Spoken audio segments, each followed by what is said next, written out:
Do you remember what we would do in the cafeteria at school at Delaware State University if our stomach was bothering us and we had to use the bathroom? Do you remember the song? Bubbling brown sugar. It started Bubba with... was a happy soul. Yo, I just remember Dennis one time in the joint. He in the back of the caf, he ate something, he was like...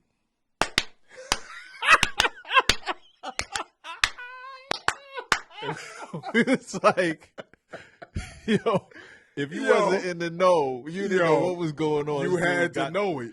Went to the bath. Before he went to the bathroom, he was like, bubbling brown sugar. You feel you want to up and shout. NoBarsOff. Huh. Yeah. MCs take no bars off. Ah, man, welcome to another episode Oh, my gosh. of NoBarsOff. I am one of your co-hosts, Sherrod, a.k.a. Shot Stimuli. I am your other co-host that can't stop laughing. I am Bobo Brown. Yes. If it's your first time tuning in, please subscribe to us. If you want to know on the audio side, just know that we are a podcast dedicated to hip-hop verses. We find the classic ones, the great ones. We break them down, praise the artists. Mm-hmm. We find the new ones that people suggest and tell us to check out. And if they hot, Yeah. we're here to talk about them. And if they not, we're here to talk about them. Well, only when we react. So we, like, for those that don't know, we just started doing reactions. We didn't do reactions in the beginning. We just did verses that we researched, that we loved, that we wanted to be like, yo, we got to talk about this because it's hot. But people reached out to us and was like, yo, y'all need to react to some things. So we started doing live reactions. So check those out as well on the channel. Mm-hmm. But today this verse got recommended to us. It's not part of a song, but I guess it's part of a song that's coming up later on. I would assume so. So we would we may revisit it when it becomes a song. But for now, it's a verse. At the moment. Yes. And sparked some interest. Powerful words. Yeah. Yeah. And we were like, yo, well, this is something that we talk about anyway. Everybody's talking about. Right. So the time is it's relevant for today's time and the topic. So the show gives us a chance to talk about stuff that is important as well. True. So we use the music as a tool. Put the medicine in the candy. Yeah. Catch us on DETV every Tuesday, 9 p.m. Shout out to Delaware State. Delaware State. Haunted Pride. Yeah. Yeah, man. So I'm going to play this joint, and we're going to talk about it. Yeah, sparks a lot of dialogue. Yeah. Let's do it. To my nigga out in Memphis, moving senseless, I love you. You someone that my nephew and all my cousins look up to. You sell out every game at every stadium you come to, and you made it out environments that most of us get stuck to. A lot of college coaches wish they never would have snubbed you, cause you bought on all the niggas that recruiters ranked above you. Drafted number 2, all them niggas ended up under you, and now you at the top, so it's certain shit that can't come with you. But I get it, this life we living is different. We flex in front of the cameras to show the ghetto we did it. Some of us like the flexes to show the rest they can get it, but you glorify a life that you really ain't out here living. I mean, my nigga, you up 200 million and you got to risk it all to show niggas you bought a pistol. It's one thing if you do it once, we'll dismiss it, but you done done it twice in 2 months, nigga, you tripping. I blame the culture, we put you in this position. The music we make influences you young niggas' decisions. To me, when rappers say they ain't role models, they bitching and running from responsibilities that we was given. Feel like it's all on your shoulders. Only 23. Yeah. Definitely something that requires discussion. Yep. Definitely writing exact in terms of not dancing around the subject. Yep. But yeah, it's definitely a conversation that needs to be had because fool me one time, shame on you. Mm-hmm. Fool me twice, can't put the blame on you. But fool me twice, shame on fool. You can't get fooled again. Fool me, you can't get fooled again. Fool. Yeah. Yeah. So, oh man. Yeah, I just feel like the context of the our president. This is our president. Yeah. Fool me, you can't get fooled again. And it's a saying in Texas. I think it's in Texas. It's only in Texas. It's only in Texas. But yeah. Yeah, it's a conversation that needs to be had because you have somebody that has found a way to escape all of these, this environment that most of us are trying to get out of. Yeah. For those who don't know, this is Symba, and the rap is about Ja Morant. Yeah, the rap is about Ja Morant, and again, we assume it may be a full song because again, it was just like it was a snippet, of a session. So, but yeah, when you get into the crux of it, it's like you work this hard to stay the same, or not even to stay the same. You work this hard to get out of somewhere that you want to portray that's what you do. Yeah, like we've known you for the last 3 to 4 years for playing basketball. Right. Why would you want to be associated with being a person that carries guns or that's what they do? This is not what you do on your day job. Well, let's keep this in the sense of rap so that we can address the topic in terms of what the bars are saying. True. So he starts off, and there's a lot of ninjas in this song. I mean, it's a whole lot. Yeah, shout to Symba.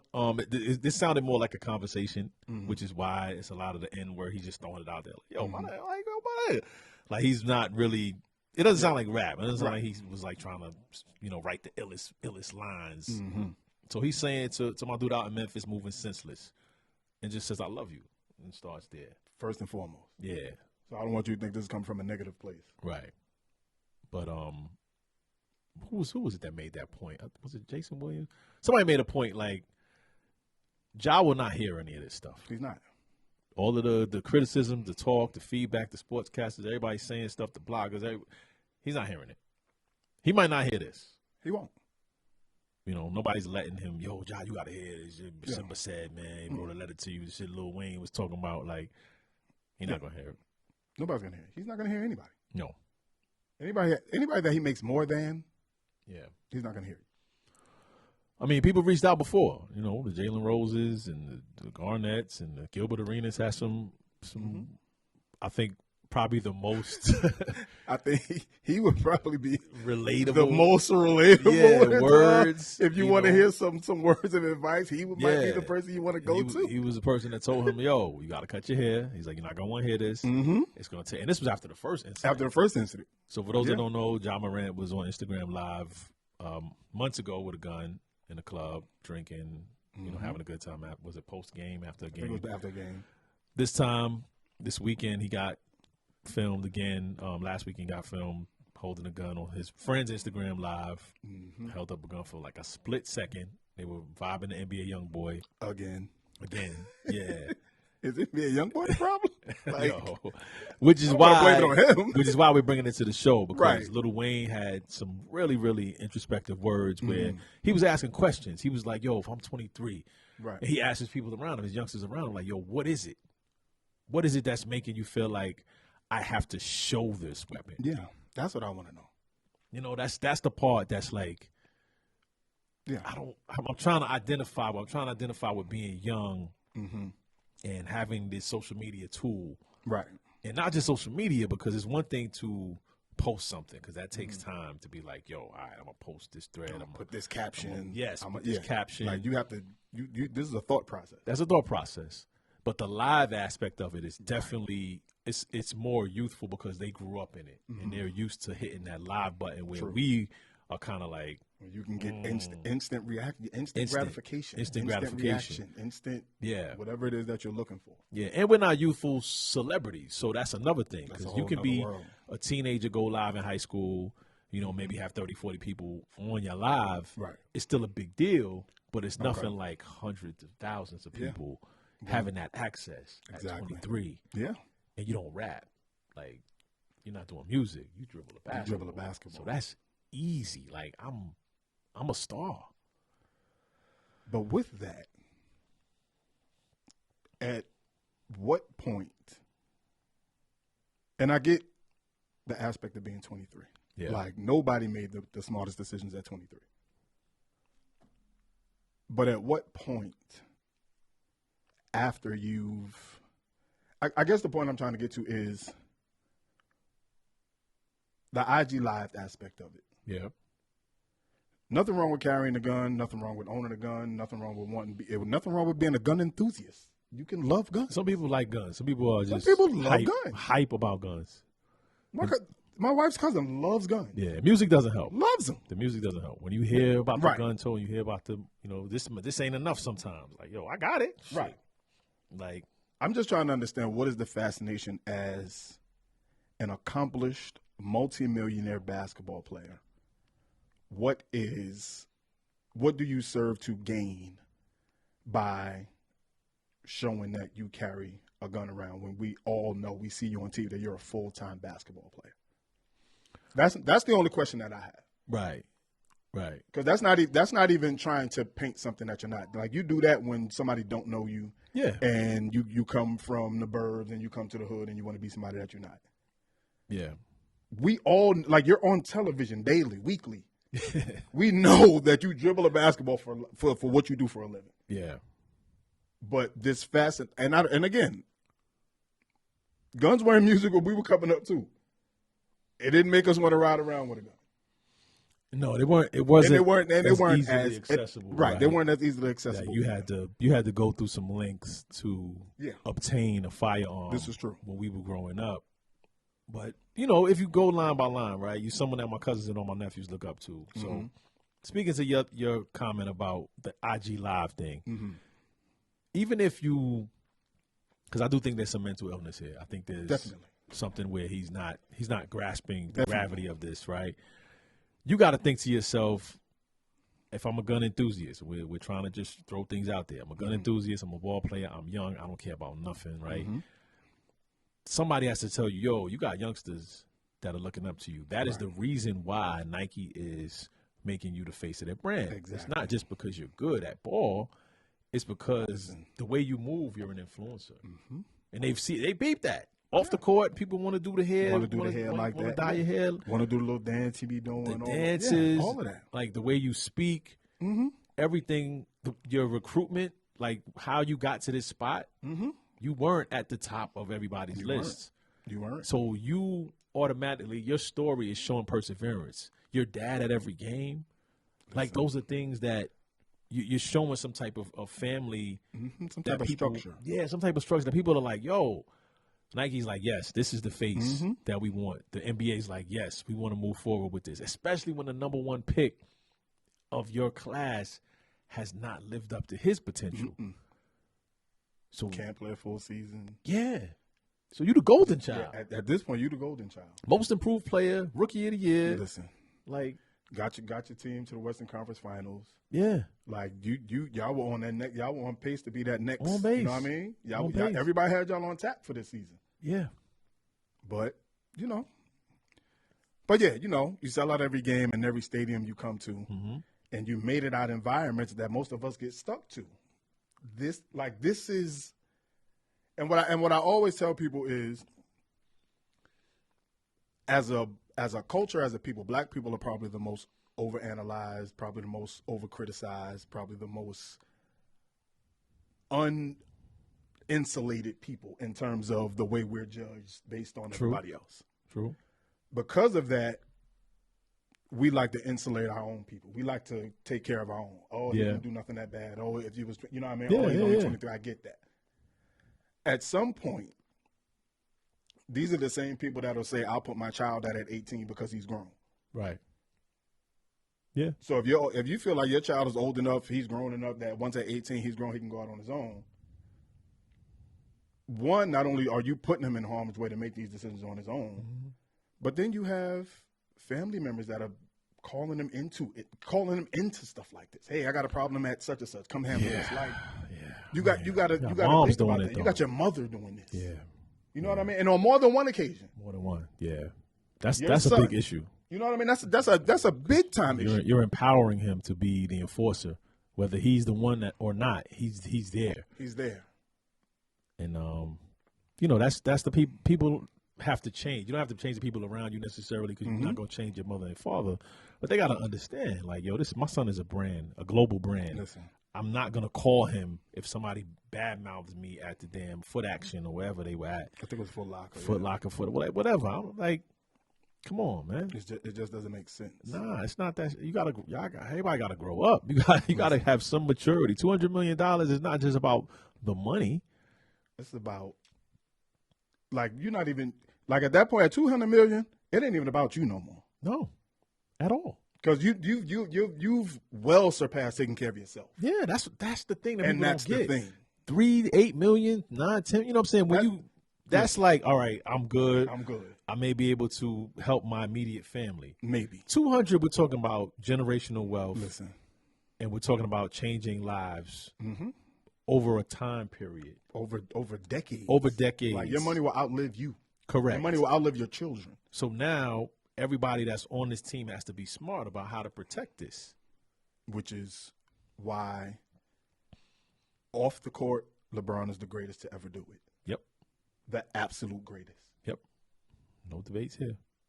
Absolute greatest. Came out at 18, no quote-unquote father figure, single mother, put his boys on. Nobody in the circles ever had a scandal at all. Nope. Ever. Greatest to ever do it.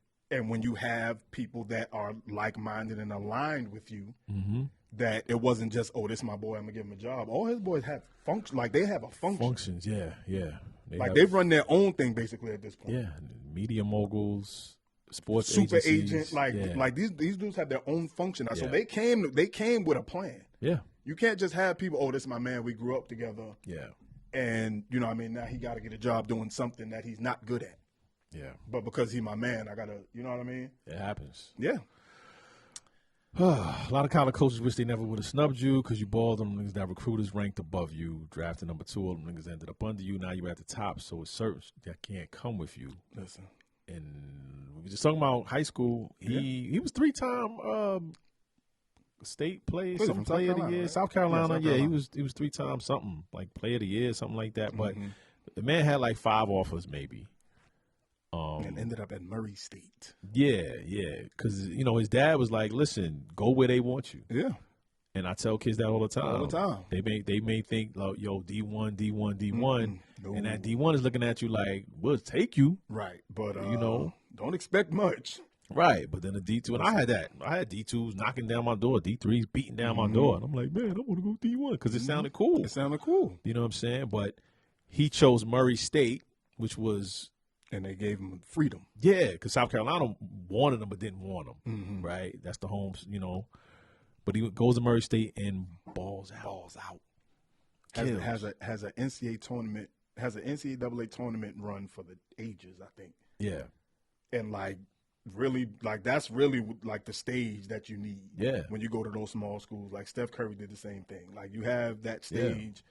Even Gordon Hayward did the same thing. He came out during the NCAA tournament. CJ McCollum. Exactly, CJ McCollum. So when you have that time, he had the stage, he showed it. Get to that next level, you're still showing it. Yeah, still showing it. You're still most showing improved, it. Like, man. most improved. Like rookie of the year, those aren't easy accolades. No, not drafted number 2. Not drafted number 2. Like this is So number 2 is D'Angelo Russell. This is Lonzo Ball. Like Yeah. these are people. Sam Bowie. I mean, Yeah. if we talking, I mean, listen. It's not easy, man. it's not. Look at R.J. Barrett was right behind them. He ain't make an All-Star game yet.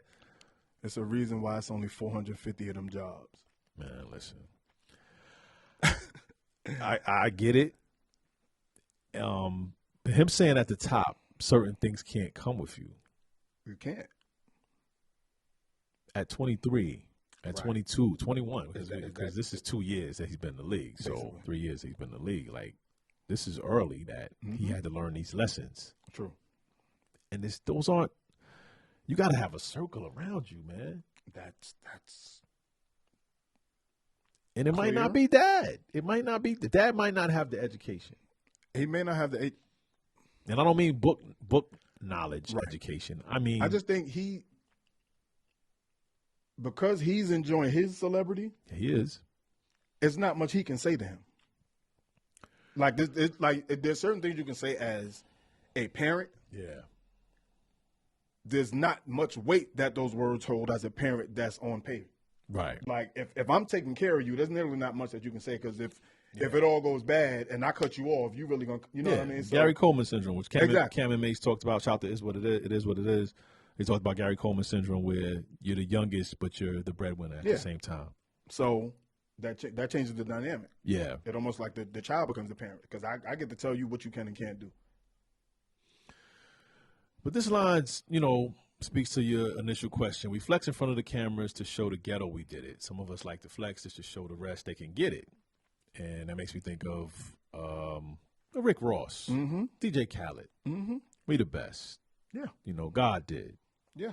I'm showing you this aspirational thing. I'm showing you my success so that you can go out there and get it. Right. But you glorify a life that you really ain't out here living. And that's the part where the camera confuses us. It confuses everything. If I'm let's say you are living that life. Let's say you are this tough guy, this street guy who, like DeJounte Murray, who did time in juvie, who basically when he talks about his life growing up in Washington, you could feel that he escaped. Like, you know what I'm saying? He couldn't wait to get out. Right. You hear Pat Bev and D Rose, and they talk about like Chicago life. Yeah. You know. Yeah. You know. Yeah. It's real. We're from New York, so we experience a different way of going to school that a lot of people have not experienced. That every day it's a journey, it's a struggle. It's I hope nothing happens. Don't nobody try me. Yeah, I hope nothing happens. Yeah. And that can build a certain level of just whatever it is. Whether you want to call it some type of thugism in you, some toughness, resilience, whatever it is. You may feel like I'm super. Yeah. Right? I'm invincible. I'm immortal. But this gun thing, that's something different. It's something different. I can fight. Oh yeah, I can I can fight. talk. I fight all day. But the gun part I think is what Symba's speaking to, because when you listen to an NBA Youngboy, similar to we may have listened to Onyx or NWA. NWA. I was listening to NWA the other day. Right. And sometimes it makes you feel aggressive. It does. It absolutely does. There is some sort of correlation to the music that we listen to and how, like, the energy that it gives you. Like that, whether we like it or not, like, there's a reason why you don't hear certain songs in a club. This is not what you're here. You're not here to talk spiritual rap. Right. If you're in a club, you want to hear popping bottles. You want to hear you getting money. You want to hear you got chicks. Yeah. That's what you want to hear in the club. And you might hear a little violence. You might hear a little violence. So what? We in this social set. Don't try me. Right. So, but I mean, there's a reason why you don't hear certain songs in certain places. Right. But with that, again, it's the camera part that changes everything. Changes everything. I just don't understand why you feel like you have to let everybody know that you have a gun. Or let people know that you're comfortable with guns, or let people know that don't try me, I got one. You think you got the only gun that was made? They stopped making guns. You think they stopped making guns after they made yours? That's one. Two, my father-in-law live in Memphis. That ain't the place to play with guns. It's not. Memphis ain't the place to do that. No. I can tell you that right now. No. That's not the place you want to do that. Some places are just. Listen. It's desperation. It's absolute desperation. And that's poverty is one level. Like we ain't got it. Desperation is I'll do anything. I'll do anything. Listen, Memphis is not. There's a reason why Memphis is always on first 48. Right. And that may speak to why he feels like there's this innate thing to show, right? I'm in Memphis. Don't try me though. I'm in Memphis. I'm real. Like, and playing the NBA Youngboy, that may just be the theme song. That's the trigger. And the trigger when you at home with your boys and you know what I'm saying, yo, they can't, whatever. You feeling like, but once that camera's on, right? Listen. And his man, I don't know if his man caught it quick. He caught it quick. He put that camera down immediately. Kudos to him. I got to give him that. He tried. Yeah, because he put the camera down. He probably saw it in the reflection of the phone. Like he probably saw it live as the people saw it. Yeah, he didn't turn. He was driving. He didn't turn around and be like, "Yo," he was just like, "Nah, we out." And that's the thing that has to click. Yeah, in Ja's mind that I had a conversation with Adam Silver and told him this was the last time. So even if Ja may be like, "Oh, I didn't know you was live," like as soon as the camera went down, he probably was like, "Yo, I didn't know you was live." Listen, man. It don't matter. It doesn't. It doesn't. Don't matter. Phone is out. It's over. No gun is out. And all it took was that one clip. You know, internet sleuths don't miss nothing. No. They don't miss nothing. They So on it.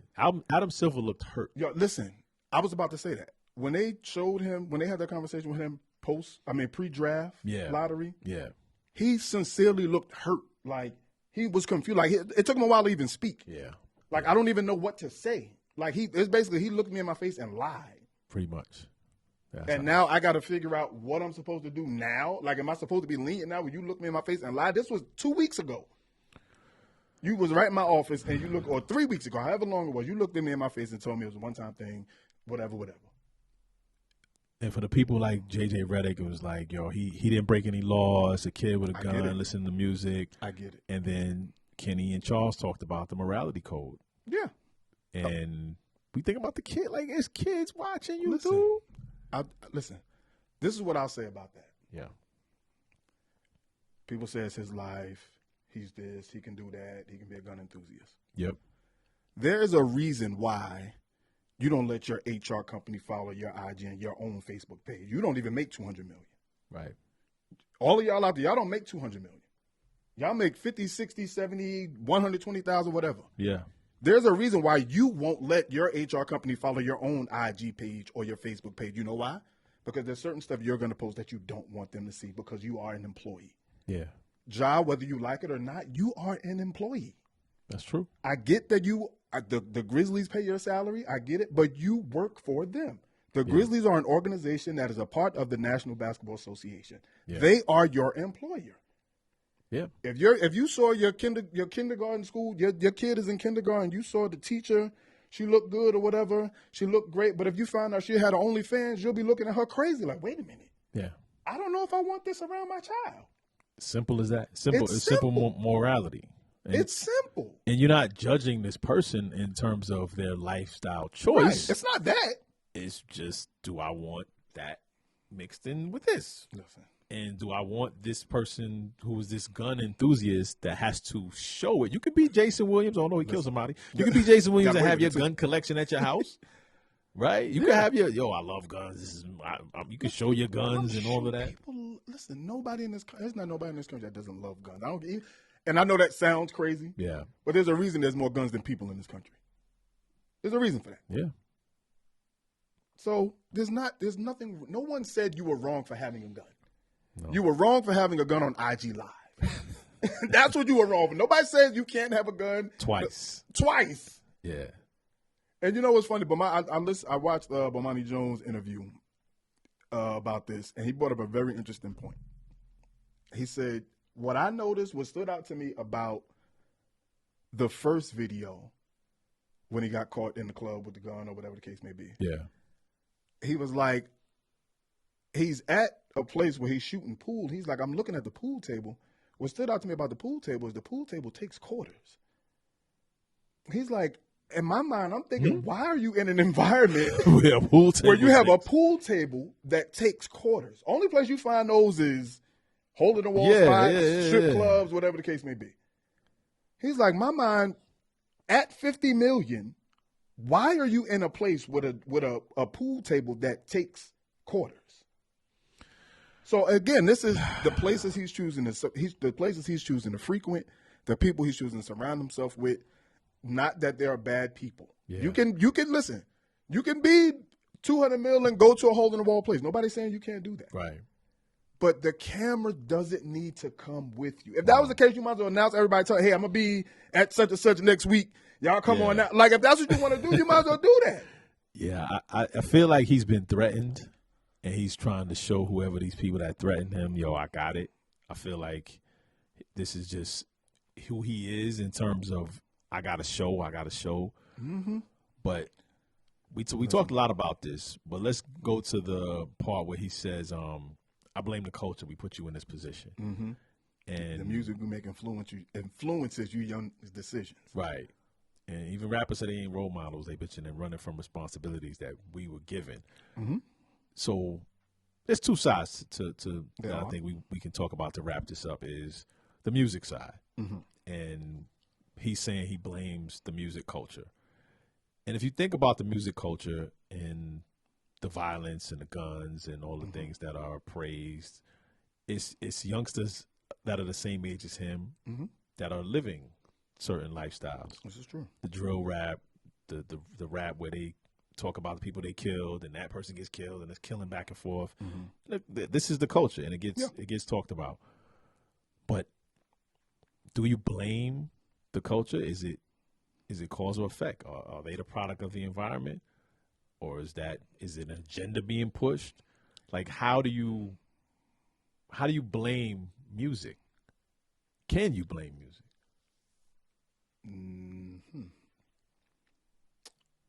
Yes and no. More no than yes. And I'll say that for two reasons. The music hasn't changed in terms of the level of gun violence and things like that mentioned in song. Like I said, I was just listening to NWA, Effel for Zagging the other day. Right. I was 14 years old listening to this. Okay.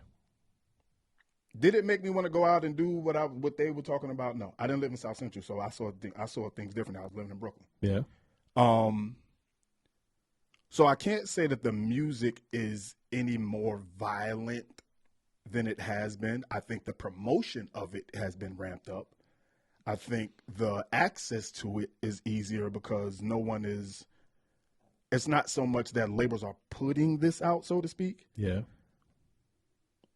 Rappers are coming to people with whole albums done and just putting them out, basically. Yeah. Whether it be through self-distribution and then somebody jumps on later or whatever the case may be. It's not so much the music. It's more so the promotion of it and I guess you can say the glorifying of it. So the world has changed. The world absolutely has changed. The internet, social media has changed everything. The access to artists. I believe that when we heard NWA, when we heard Onyx, when we heard DMX, we knew they were characters, so to speak. Okay.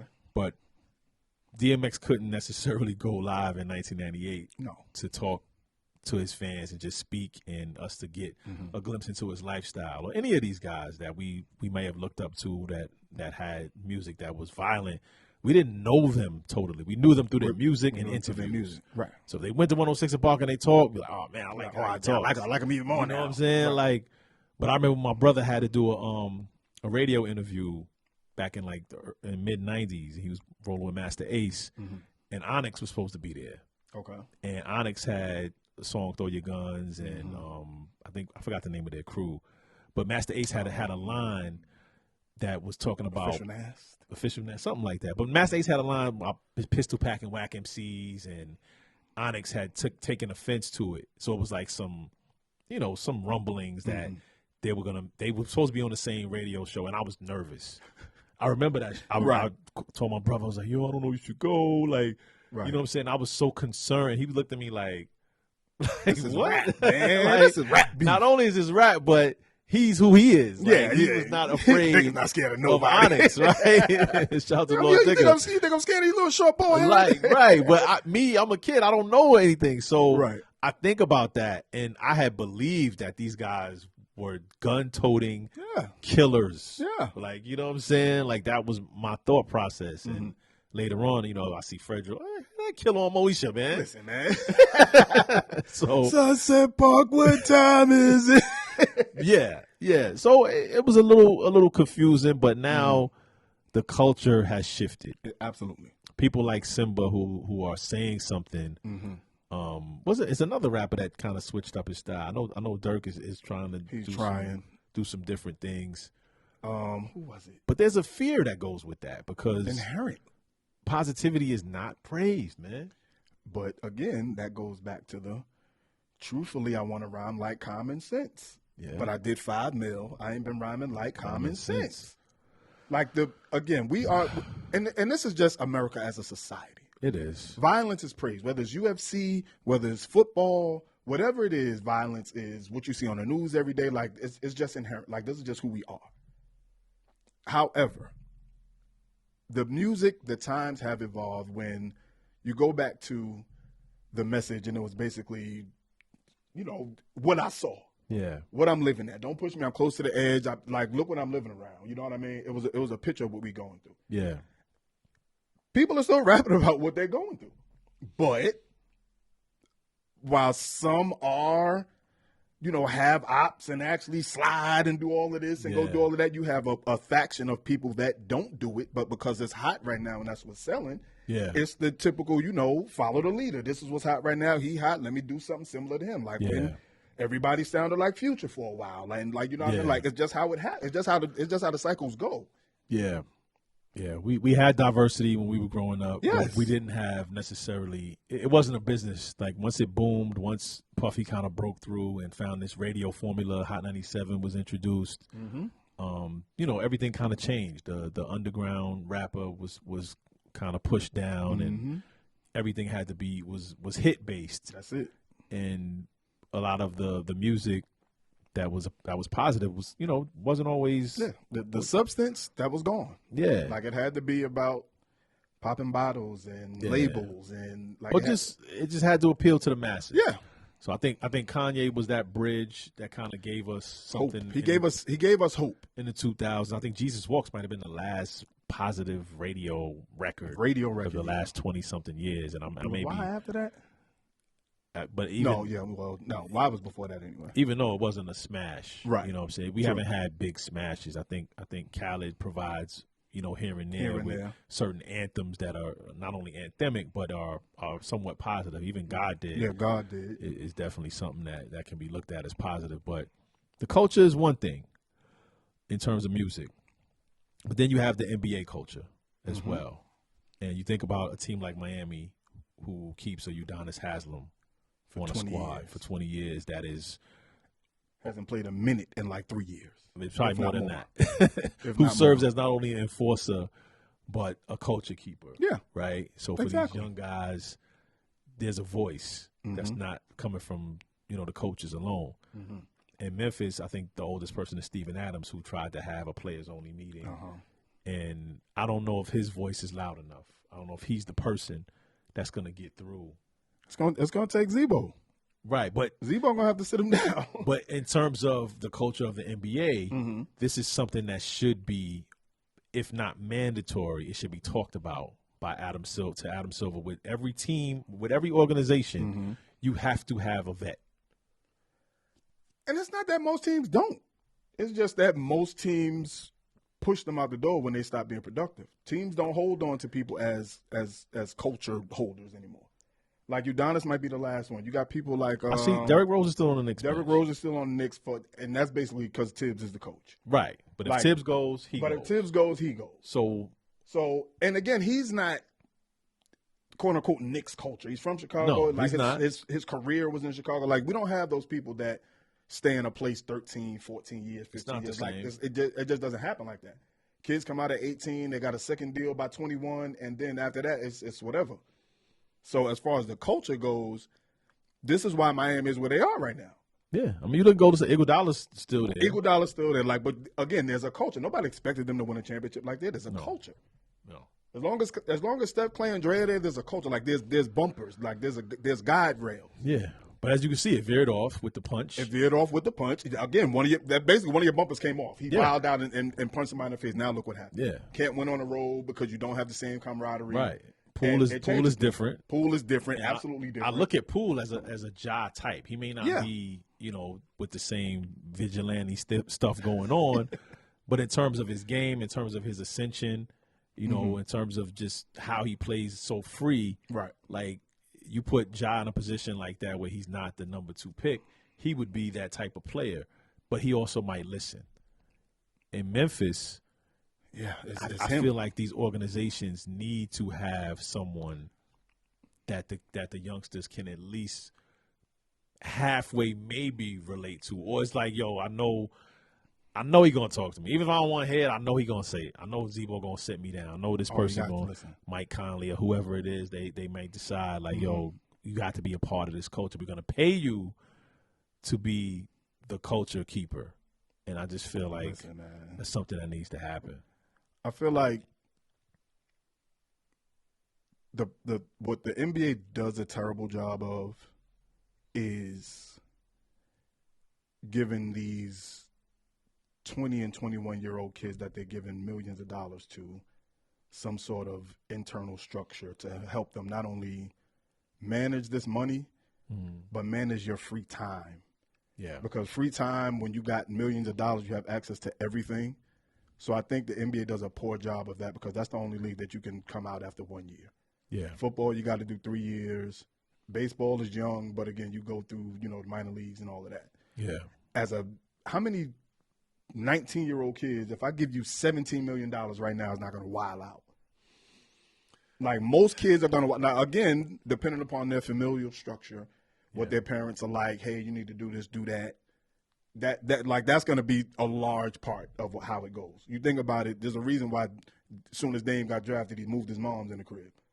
Like you know what I mean? Like you had, unless you want to think like that, or unless if you're self-conscious enough to know, okay, I can't deal with all this money on my own or keep it all straight. Let me get somebody here that's going to help me out. Yeah. If you're not fine with it being some older dude that's at the team that you at, bring your parent in. Well, not his mama. Yeah, not his or his father. You can't bring in either one. So who does he go to then? Yeah, I don't know. That's what I'm saying. Like the NBA has to do a better job of that because, again, you get these. It's a reason these kids are leaving after 1 year. They need the money, man. Yeah. Kids ain't leaving after 1 year just because they think they're nice and they ready. Like kids need the money. You talked about his free time, and that was something that I know Gilbert Arenas used to talk about when he came into the league, how facilities were different.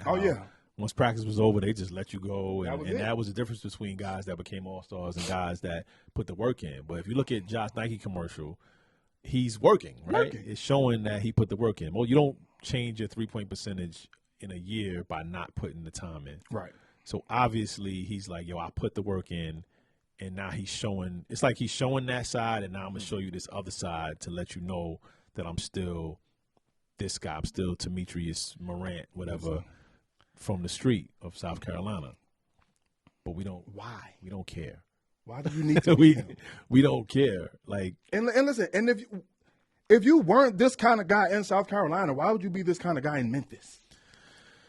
Again, I think it's a combination of mental illness. I think there may be some threats going on. I think you're in Memphis. Yeah. Listen, I would keep a low profile. Listen, man. At this point, nobody come around me with phones. Listen, man. How about don't go out? How about go to the gym, work out, go to your trainer, go do whatever you're gonna do. Yeah. What do you need? I get you have your fellas come to the crib. Yeah, 23. I would like to say that would be a tough. That's tough. That's hella tough. But now that this has happened, now that the suspension I think it's going to be as harsh as half the season, if not the whole season. I think half is the max. I think the minimum is 25. And the NBA suspension is nothing to losing the Nike and Powerade deals because those are the deals that take you to the next deal. Yeah. You know what I'm saying? No, Nike takes you to McDonald's. McDonald's is perpetuity for life. Like these are the things that when you sign and you're looking up and you're 52, 53 years old. And you still getting checks. And the checks are still coming in and it's licensing deals and they rebooting the shoe and all these things that have branched into other smaller deals. And now you're able to really fund your grandkids' education and life, and you set things up. And instead of that, I think we're going to get a 30 for 30 or a documentary. 30 for 30 soon come. Where Ja is 31 years old. Out of the league. And he's telling you the real. And we're looking like, man, what could have been. I hope that's not the case. Damn shame what happened to Flip. Yeah, I hope. I hope that's not the case. I hope maybe he listens to Gilbert Arenas. Listen, cut your hair. He's gonna have to. And it's not I don't even want to say it's a racial thing or it's not being it's you an at image. This point. Dog. Son. There was a reason Cam Newton got drafted number 1. They told him don't get no tattoos. You go number 1, they tell you don't get no tattoos. You're gonna be like, Nah, I want a tattoo. but you understand. But what does that mean to a youngster, right? You have to think what that means. Michael Jordan was clean cut and he understood. Iverson wasn't. He wanted the tattoo. But if you think, even if you look at that, Iverson was in trouble in high school. He was. Yeah, Iverson grew up. Newport News area, not a good area. Very different. Very different. Very different. Got in fights. People forget this guy was state player of the year in basketball and football. Yeah. Couldn't play in the McDonald's game. Couldn't do nothing. A lot of that stuff because of the had to sit out a year, end up, I wouldn't say settling for Georgetown, but John Thompson took a chance on him. Took a chance. Yeah. And look what he turned out to be. He did the opposite. Yeah. You come from nothing, end up nowhere, go to a small school, put yourself on this big stage. You're in the Western Conference Finals 1 year, comeback player of the year, rookie of the year, but you want to ride around in the car with your friends on IG Live. Yeah. So, I mean, this is a tough one, but it is. Even to speak to your point about image, just before we get out of here, it's not a black and white thing. It's not. It's a relatable thing. So the more people you can relate to by not having a tattoo, by having a lower hair, that's how they look at it. And it sounds crazy, but that's just how marketing and image works. You're more relatable if more people can identify with you. Steph Curry is more relatable than LeBron James because he's 6'3". Most people are 6'3". Like the people, average height of a person is about 6'2", 6'3". You know, and that's just, world wants to be older. We don't want you to be older, man. We want you to grow up. And, you know, although you may not hear this or see this, hopefully it sparks just more conversation about what needs to happen in the world, man. Listen, circle got smaller. Everybody can't go. That's it. But Nipsey told us. Yeah, we gonna sign off on this. Y'all, please let us know y'all thoughts. I know we probably said some things that people agree with, disagree with, and that's okay because we just flowing. But let us know what y'all think, man. And crazy. Keep your gun off IG Live. If you got $200 million. Shout out to Symba for the message. Yes, shout out to Symba. It resonated because again, this is not a jokey of a subject. Yeah, like playing with guns when you're not a gun guy in Memphis. Yeah. 1 + 1 gonna equal 2 soon. You don't want that. So man. All right, man. Take no bars off, y'all. Keep your gun off, though. Keep your gun off. Real spitters take no bars off. Huh. Yeah. MCs take no bars off.